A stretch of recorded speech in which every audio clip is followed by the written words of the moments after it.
It's so simple, and you're going to experience it today. So I wanted to give you this little bit of a backstory so that you understand that no matter where you're at today, and no matter what's happened to you, none of that damage is permanent. I don't care who broke up with you, who divorced you, how much financial ruin you've been in, how much physical disease you've had, how many surgeries you've had, how many babies you've had, how many deaths you've experienced, or how much trauma has happened to you. It can come out of your nervous system. So why am I talking about this at this conference? Because that's the only thing, that stuff that's still in your nervous network is the only stuff that stands between you and you being a pillar in your community, using your skills, your resources, your talents, your particular genius that is here to animate you, okay? And that is your gift to the world. So it's an old-fashioned notion that we're just going to have to muscle through and climb over our stuff, and irregardless of it, which I did, pull myself up by my bootstraps by continuing to ask, how am I going to heal this, and what can I do, and how can I be a good mom on top of it?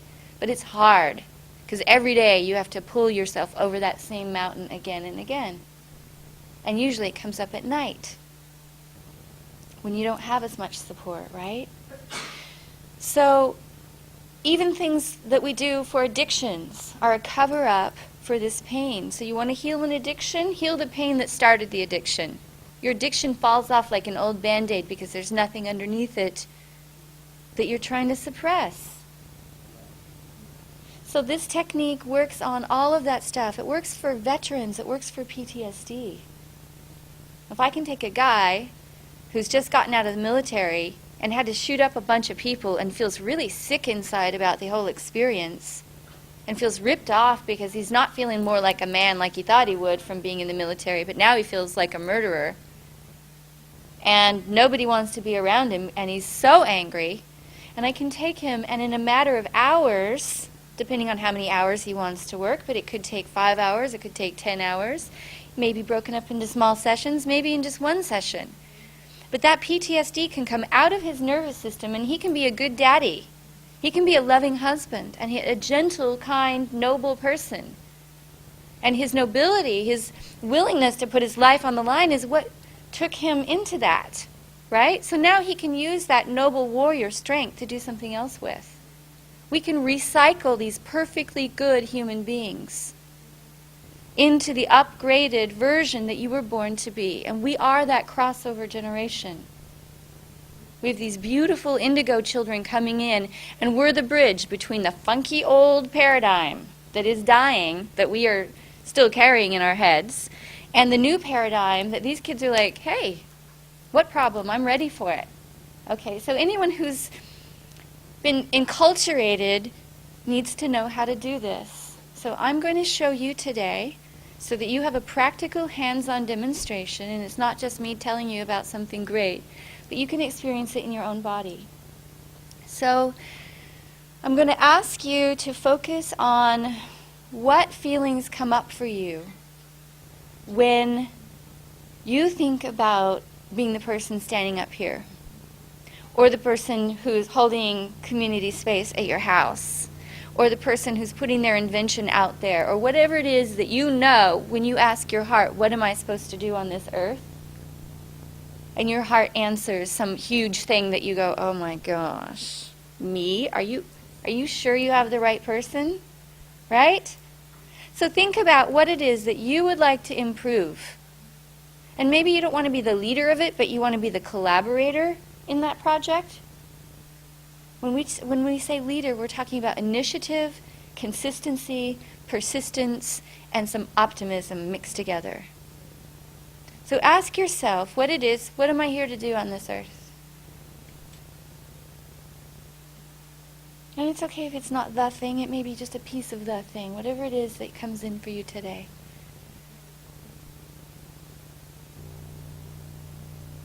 Now say to yourself, I'm going to do this, and fill in the blank with what that little piece of information was. I'm going to. Can you mumble it out loud? The answer, I'm going to what? I'm going to... Say it again. I'm going to be the voice of God. Now, do you feel any fear come up in your body when you say that? Raise your hand if you feel any discomfort at all. Any wiggles, any clenching in the stomach, holding of the breath. Great, that's almost everybody. Me too. So this is how I deal with it. Okay? I deal with it by working the meridian points of my body. So I'm going to show you those points right now. So everyone find your collarbones. And we're going to begin to learn EFT. EFT stands for Emotional Freedom Technique. Could be called the Freedom Technique because you can use it on anything from chronic pain and illness to depression to pain to simple fears like the one that's coming up inside you now, or insecurities. Okay?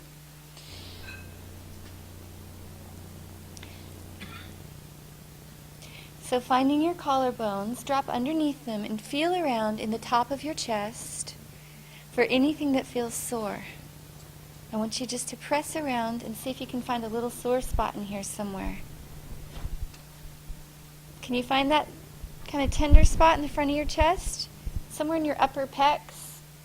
Good. And you're going to press there, and you're going to take a deep breath and a big sigh.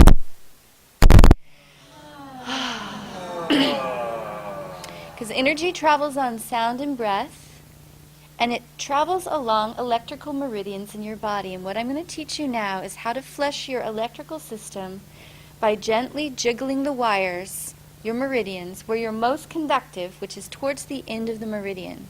Now the meridians are all one long meridian, like a thread that sews an outfit together. It looks like lots of different seams, but it's one long thread going through each seam. Okay, so any point that you jiggle on your body is going to help, but these points are going to help especially because they're a little more sensitive.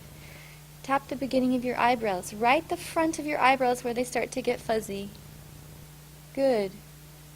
Slide down your eyebrows to your temples. And tap right there. Breathe. Front of the cheekbones.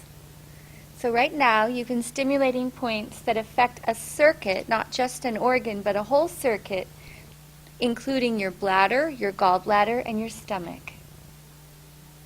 Tap under your nose, and you're affecting little electrical pulses to travel across your face, up your head, down the back of your head, down your spine, down to your tailbone.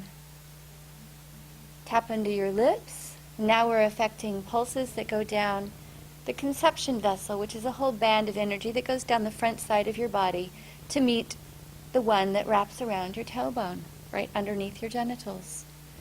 Okay, put your hands in kind of a U shape and get right under your collarbone. So you could use two hands like this. It doesn't matter which hand you use or how you tap these points or if someone else taps them for you. You could use one or two hands. You're wired symmetrically, bilaterally on each side of your body. So it's okay to alternate hands or alternate sides of your body.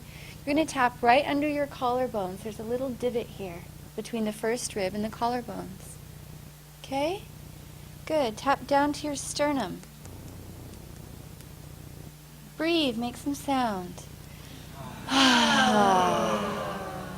Great. Tap the front of your ribs, right where they jut out the most in front. If you were to put your hands around the base of your ribs, you'd feel the apex of the curvature of your rib cage sticking out. Last couple of ribs, it's right beneath the nipple line. Okay? Side of the rib cage is going to be right here. Okay? So you can tap this way. You could cross your arms and tap like this. You could even use the back of your knuckles and tap like this. Okay, so you're jiggling these points.